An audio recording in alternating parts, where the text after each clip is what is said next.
Hey guys, welcome to another ride of the Strugglebus, where every wheel is an empty triangle. I've got a game review for us today. This is a game from one of my Patreon subscribers, and I thought it was an interesting one. I thought it was an interesting review, and so I decided to share it to you guys.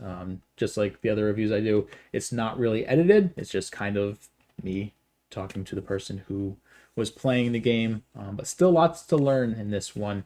It is a game between a 13K and a 16K, but there's definitely some stuff that pretty much anybody who's looking to break into that single digit Q barrier can take away from this one. There's some really good Sumego in this game, and some good concepts for fighting and whatnot. So thought this was a good one. I wanted to share it with you guys.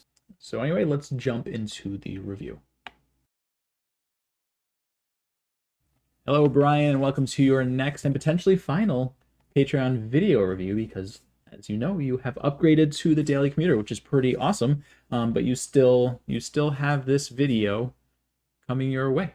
So I know that you'd sent a few games, and I admittedly only looked at the first two because the second one that I looked at looked like it was a pretty good game to review. So that's where we're at with this. And so yeah, if you want to take a look at it, it's the second game that you sent me, but you'll be able to see the review anyway.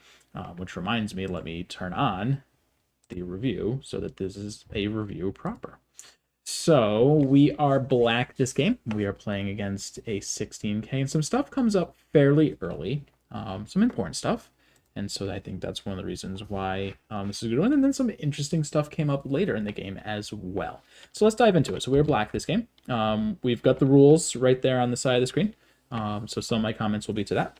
But either way, so we approach, which is fine. He does this response, sure. All this seems reasonable. This is a fine move. We do have more options here, right? We could consider the large knights move. We could consider a 3-space. But your move seems perfectly reasonable. It's a very solid move. Got a little bit of an itchy nose there. Anyway, so where does white play? White goes 3-3, and we do this, and then white plays this bizarre move, which is not any of the Joseki's that I know, and probably for a good reason. And you decide to push through.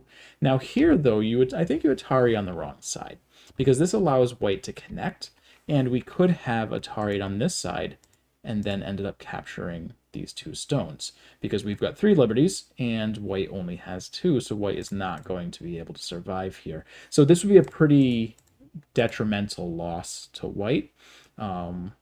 White could potentially just jump here and cut their losses. This seems reasonable, but we played this way, and so a little bit of a mistake there, and then unfortunately followed up by honestly probably what I'd consider to be a bigger mistake, just on a from a principles standpoint, right? This could have just been you misread. Those things happen. That's okay. But this, so I'm sure you know, since I'm pausing on here, that we got ourselves a little empty triangle. And so, empty triangles, they're obviously not the greatest shape. We try to avoid them, especially when they're unforced, right? Sometimes we make a mistake in shape, right? And it's later we have to fix it, and it ends up being an empty triangle to fix it, but the mistake was earlier, and so now we're kind of being forced to create the empty triangle, right? That's usually our opponent playing sharp and forcing us to correct our shape mistake in an inefficient manner. But that isn't this here. This is an unforced empty triangle. We really, really, really want to avoid those if possible. So here we can look at a few things. If your goal was to keep pressure on this group, we can look at doing something like this. We could look at this, right? And if your opponent wants to cut, we're probably okay with this fight, right? So, but more importantly, this is just a better shape, right? We could also do a 2-point extension, because this move, the move that you played, right? It looks to get more strength along this group. You're trying to build out to the right, which is a fine plan. We just need to be more efficient about our move. So this is one of those situations where if you slow down and go, and this is tough. Like even I don't do this, so but it's good to in retrospect to think about it. When you're gonna play a move, it's important to understand, why am I playing this move? What's the intent of this move? And now that I understand what the intent of this move is, am I playing the most efficient move that does that thing, right?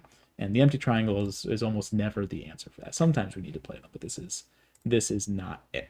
So yeah, so back to back little misses, and that's okay. And here we're letting our opponent kind of get ahead of us, right? Because they can turn here, right? They can take this Hane. And it's not terrible. This is still a fine result for black, because white's really not getting anything out of this. But we could have done better here, right? We really could have punished. White tanukis, and you kick. I would have considered taking the Hane immediately. I know you do come back pretty quickly to take this Hane, so I certainly don't fault you for responding over here. They play another bizarre response. You Atari and connect. Seems reasonable. And then, yeah, we're not going to get into this move. Hopefully you understand that this is not a good move to be playing, right? And I believe now you take the Hane, and this is great timing. I think this is great timing for this move. The thing is that I find interesting about this is a pretty forceful move, and your opponent ignored it, and we didn't follow it up. And I think this is an important thing, and it's tricky. But when we play moves like this, so you played this move, and it's possible that you played this just because you're like, oh, I know Hane at the head of 2, but maybe you don't understand like what else this move does, right? It's a very this is a very forceful move against white, because if we follow it up like this, we're threatening to kill white, and this is just such a great move to develop this, to further develop this area, right? And so this move, the intent of this move is not to get an additional points here. It just happens to be a byproduct of that. It really threatens this group, right? So you're going to get more strength on the outside to help develop this area later. And so when we play these moves, when we play shoulder hits, or Hane in the head of 2, Hane at the head of 3, attaching the stones, and our opponents don't respond to them, we really should be following up, because there are these moves that we'll typically say you have to respond to this move, right? Like shoulder hits, you should respond to them. If your stone gets attached to, you should respond to that. If you do one of those moves and then your opponent doesn't respond, you should take a look at what the follow-up is, because they're very forceful moves. And this is an example. So when your opponent tanuki'd, I would probably immediately play this move, just to threaten the strength of this group and to help develop this. Either way, we tanuki, big move. So I can't fault you too much for this. And then we come back, that's fine.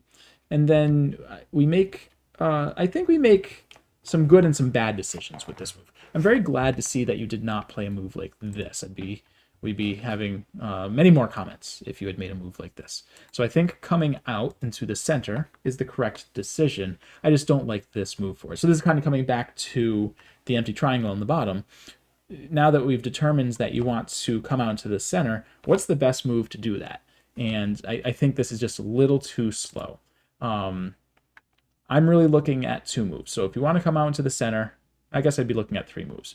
I would be considering the 1 space, the 2 space, or just playing right on top of their stone, right? So we can play this and keep them really, really low. It immediately threatens the cut at E18 and helps build strength in the center. So if you're looking to put a little more pressure on the corner, get a little stronger facing the center, this is what I would consider. If you wanted to move out into the center and make some good shape off of this group, I would consider either this move or this move. Both of them seem fine. I know, yes, this is a very central move, and we've got the rule that says, sides with, corners before sides before center. But with them kind of attaching here, we do want to do something. And maybe if we do follow the rules, it is just going to say to play F18. And I think that's a perfectly fine move, and it's very possible that's what I would play in this situation. So anyway, so just a little bit slow. And then here we get a little bloodthirsty. So I think there was a potential misread here, which is okay. Those things happen. But I don't think we need to punish this stone immediately. Okay. A better way to punish it potentially is just to make this group stronger, so that if this cut does work, that it becomes a more forceful move, right? So we could look at something like this to continue moving this group out. So now if we do find an effective way to cut this stone off, it turns into a larger capture. This, if this works, is great, but unfortunately, as we found out in the game, that it does not work. But just in the sense that the stone gets captured. So I'm going to take it back because I really like this result for black. So I'm going to take the ball back. This works fine. If this was your intent, then I'm here for it. I like this. This is a good exchange. Okay. So then white comes here, and then we play our next move. And before we get into the next move, because maybe it's possible you don't remember what your next move is, but I remember what your next move is. So the question, taking a look at this board, now that you're out of the game, it's a little bit slower. Where would you consider playing here? And, hopefully when you've got some time to think about it, you can look at what the big areas are and you can go, okay, I could see potentially wanting to grow the left side, by playing a move like this. I could potentially see growing the bottom, right, by playing a move like this, or maybe I want to do something about what's going on over here, and we could play either Q10 or R10, and all that's fine. Second part of this is we can look at this and go, is this Sente? Is L15 Sente? And hopefully, now that we've slowed things down, you can look at that and go, of course, this move is not Sente. Right? It's not Sente, we don't need response to it. But unfortunately, we did response to it. And so I'm seeing a little bit of that in this game as we go on, where responding to our opponent's moves that don't need to be responded to. So by connecting here, you're forcing him to get stronger, which we don't want to do, right? And by them getting stronger here, we are getting weaker. And now you go to invade, and this is fine. This invasion's still going to work, but I guarantee you this invasion would be a lot easier if this stone was not there. It's likely not going to matter in this situation, but it might. It might be the difference between getting a successful invasion or an unsuccessful invasion.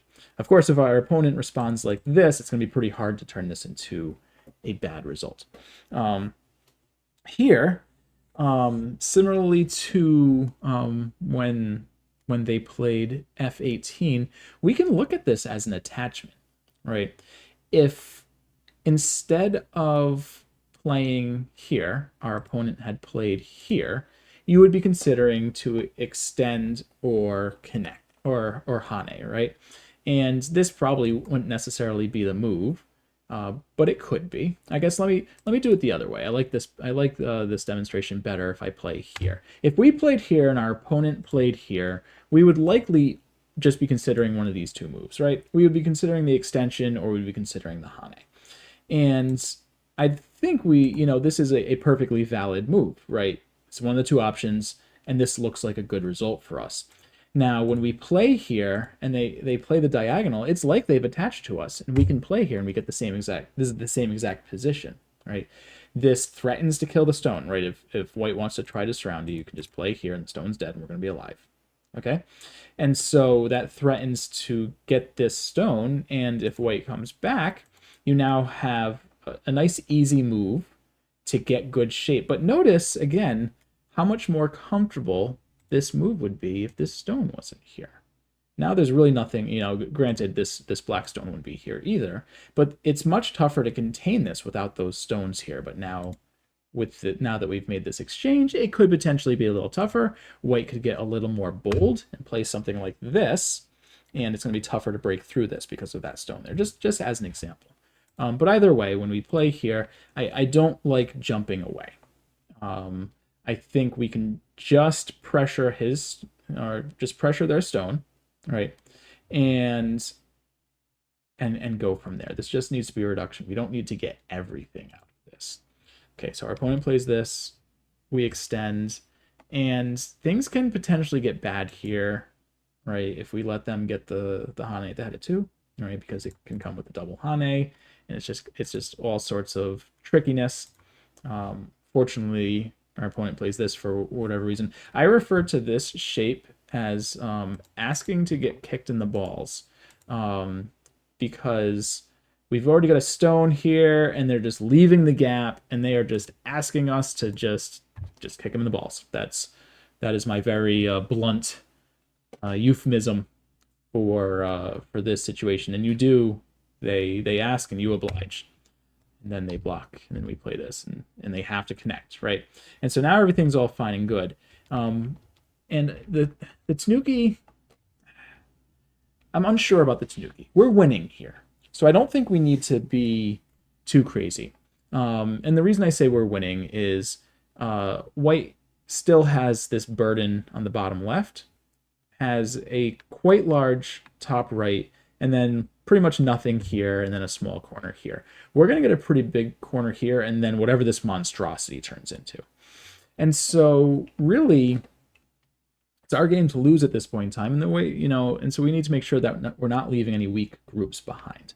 And so when we look at this right side where all the action is, when you identify, we want to take a look at the groups. We've got, we need to find what our strong groups are, what our weak groups are, what their strong groups are, and what their weak groups are. And I think it should be easy enough to see that our group here, nice and strong, okay? And their group here, obviously nice and strong, right? There's nothing going on here. And then we've got this potentially weak group, and they've got this potentially weak group. And you notice that our potentially weak group is directly next to their potentially weak group. So if we are able to make our group stronger, by virtue of that, it makes their group weaker. And so a lot of times fights when they're with multiple groups, this is what we do. We want to make a move that makes our weak group stronger and their weak group weaker. And so because of that, I would be looking at something like this, or we can play the Hane at the head to ourselves. But this, this comes with the risk of a cut. And so I would probably just jump out and play something like this, which makes our group stronger and challenges the strength of their group. And this is a very successful invasion, and it will be enough to win the game. The issue with this is now it lets white jump out, and now they are getting their weak group stronger, which is making our weak group weaker. Okay. So anyway, so they play the Hane.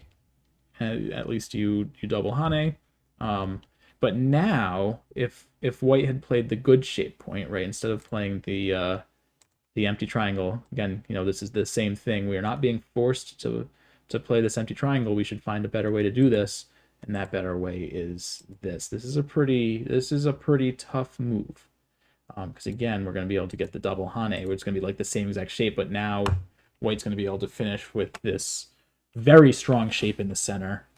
Black's got cuts all over the place, and in a group that's not alive yet, and white is totally fine. So you can see how how the script can flip on us here, right? If we let white get the move that makes their group stronger and our group weaker, how bad this can be. White missed it, right, and allows us to play a move like this. But anyway, so we play here. Okay, so let's back it up, because when I said the example and I was like, because we get to play this. So this is kind of the culmination of two shapes that come up a lot. And the first is when we're extending off of these two stones. The reason I like this move is that often this cut doesn't work. In this situation, yeah, we can just, yeah, this will work, right? And so we've got that. And then also the other shape that kind of comes together here is, I don't know if you're familiar with the elephant's eye, which is these two stones. When we play these two stones and white doesn't have here, and then white plays here, often our shape move is a knight's move off of this stone, so to here, or a knight's move off of this stone to here. So basically, going back here, the two shape moves are here and here. Okay, and since our weak group is over here, we want the stone that helps this group. So this is the shape move that it expects to play here. This just leaves, you're trying too hard to surround white, and white's going to be able to blast right through. because white can start with this, and if we block, white can do this, and if we block, um, it's just like look at all these cuts. There's no way, there's no way we're going to be able to contain white here. You know, the simplest one being probably just, you know, Atari, Atari, Atari. Now these two stones are dead, and black still has cuts, right? Even if black does something like this, white can still play here, which it's tough. There's too many cuts here, okay? And so that's why this does a better job of, you know, we're not going to be able to block white. We aren't. So we just need to make the better shape moves here. Okay, so white pushes this way, then cuts. Okay, and then we Atari. Okay, so I definitely don't like the Atari, right? Because I've already identified there's too many cutting points. But this comes back to another basic rule. Throw in lots of basic rules that you probably haven't you know, had much exposure to. But this, you know, so this is a cross cut, right? White is cross cutting us. Pretty much rule number one in the cross cut fights are don't Atari the cutting stone. Because what happens is when you Atari this cutting stone and they extend, you force them to get more liberties. White now has 1, 2, 3 liberties, as where before white only had 2. Okay, so we played a move that they responded to, and they were able to get their liberties. And what did we do? We got a cut that we need to fix. Okay, so if we're going to have to play this move anyway, which is what you played, it's better just to play this and not give white the extra liberty for free. Okay. The other thing we need to care about with cross-cut fights is just like what I was talking about before. You need to identify what's strong, what's weak, and play a move that strengthens your weakest group while hurting their weakest group. In this case, it's going to be tough. It's going to be tough just because of how many cuts white has or black has. As an example, we can just look at like the cascade of cuts.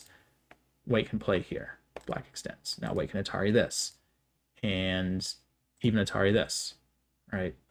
And now white can Atari this, and this, and this. And is black alive here if white plays a move like this? I'm not so sure. So this gets tricky. I haven't read this out, but it just looks like a nightmare. Anyway, so we Atari, we connect, and white does do this, and then plays here. I don't know. I think there was a better way to do this. Sure. Yeah, that's not gonna work. Yep. Okay, this isn't gonna work. Did you see it? Do you see it? It's tricky. It's tricky. Oh, you saw it. Oh, wow. Okay, look. Be proud of this, okay? Be proud of this find. I did not think these were going to be the moves I was going to see here. Yeah, that's nice. That's nice. Good catch. Really good catch. I bet your opponent was pretty salty about that. Okay. How do I feel about this? I feel like we're getting in trouble here. I mean, this was such a good outcome.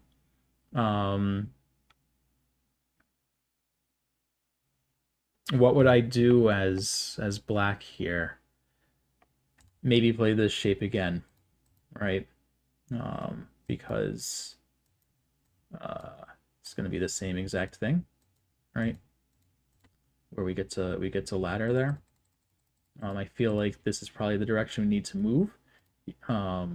Again, playing this, unfortunately, is going to reduce the liberties on the group that we care about. Okay, this forces white to play here, which reduces a liberty on this group, which isn't like terrible, but it's not great. It's obviously not great. We never want to lose liberties for no reason. And so I don't think this exchange did anything for us, right? Because it's not like we can play here because this comes in Atari, right? Of course, like we're fine, like nothing's ever going to happen. And white really can't play here because white's shape is just broken all over the place. But anyway, the exchange didn't need to be done. Oh, but we scared white. Awesome. Uh, uh, I don't know about this. So I would leave this alone. Okay, we're alive. Um, this one stone is not important. From a big picture standpoint, this left side's huge. It's huge. And we still have this group that isn't like 100% alive. Also, his group isn't 100% alive. So we can play something like this, and it likely comes in Sente, right? And even if we just do something as simple as this and get life, like we're so far ahead this game that we don't need to go too crazy. But anyway, so we do this. Um, sure. Oof. Yeah, so now we're going after really small things here, okay? So like this stone has zero importance. This stone has zero importance. If we're gonna do anything here, we need to play this cut and really go for everything here, right? And white can do something like this, but then now we're getting everything here.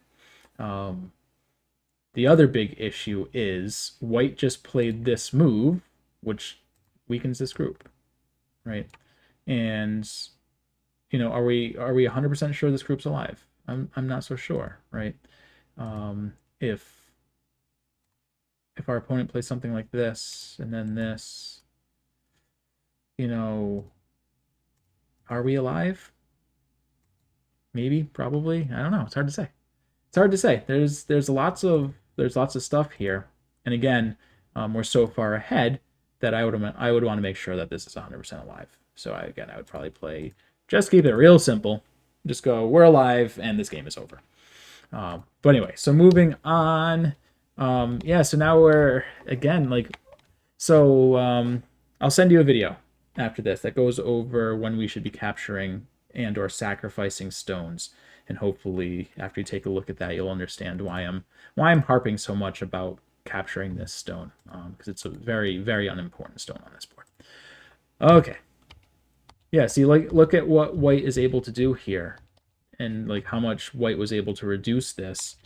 If instead of spending 2 moves on capturing this stone, right, 1 and 2, instead of those 2 moves, if we had, instead of playing 1, 2, we had played something like, oops, this move and this move, right? You can see how many more points this looks to carve out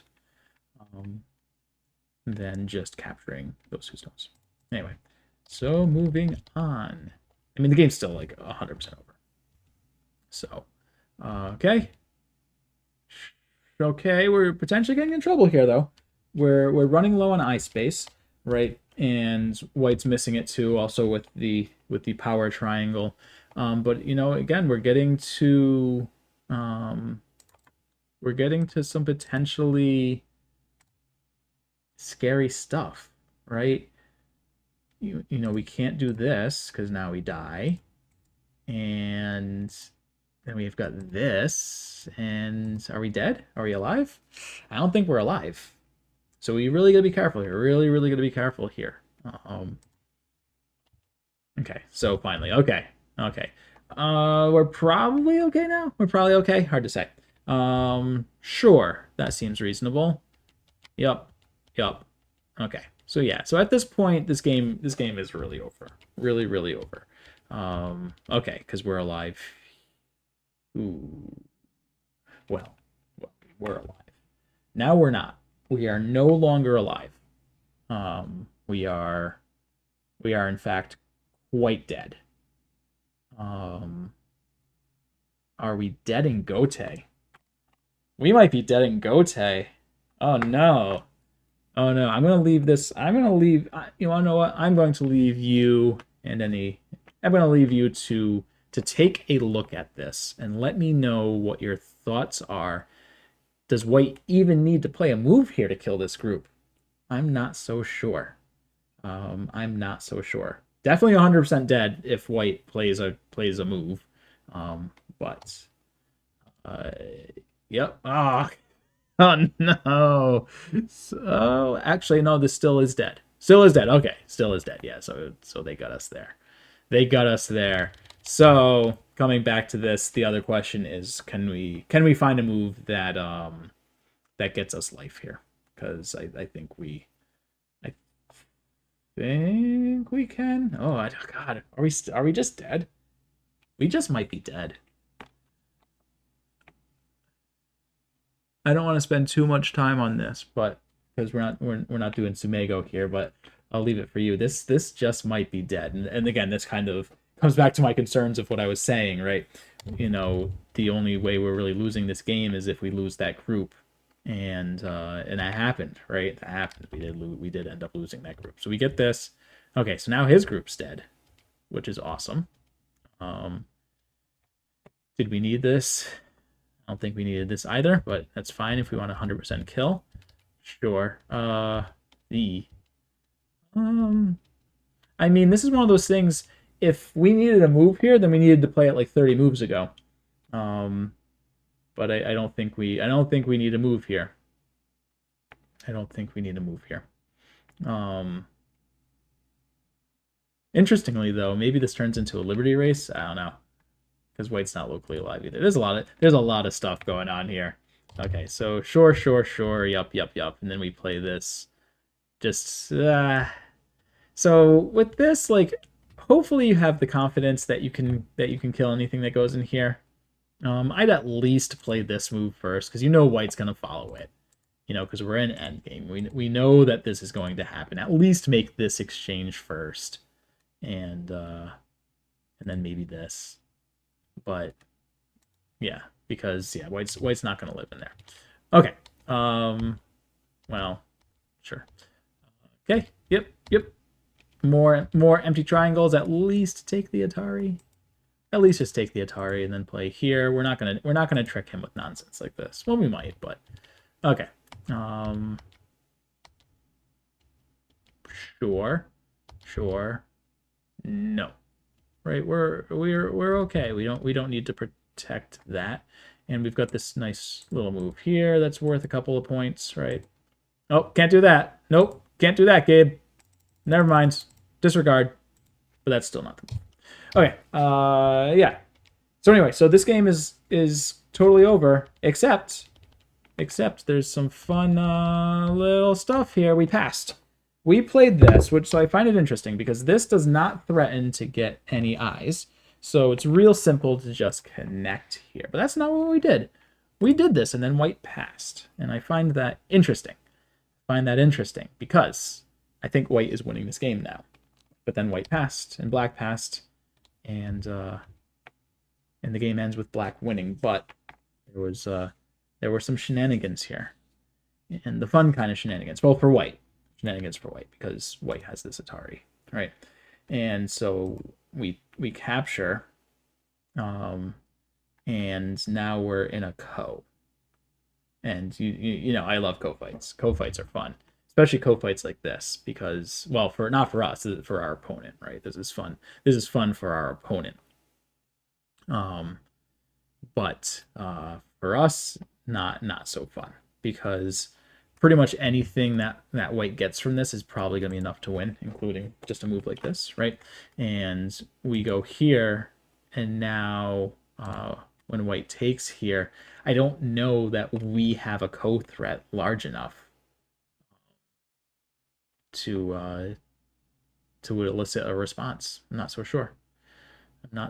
We do.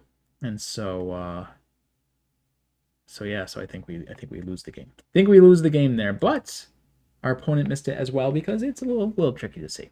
So anyway, that's why I wanted to go over this game. There was a lot in here, and there was some stuff in the middle that I didn't see, but I knew I saw this at the end, and some stuff at the beginning. So let me know if you have any questions with this one.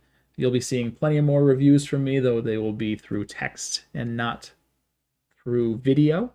But anyway, thank you for your support of the channel as one of our newer members. I do appreciate it. I really enjoy interacting with the community. So thank you for showing your support. I hope that this does help you.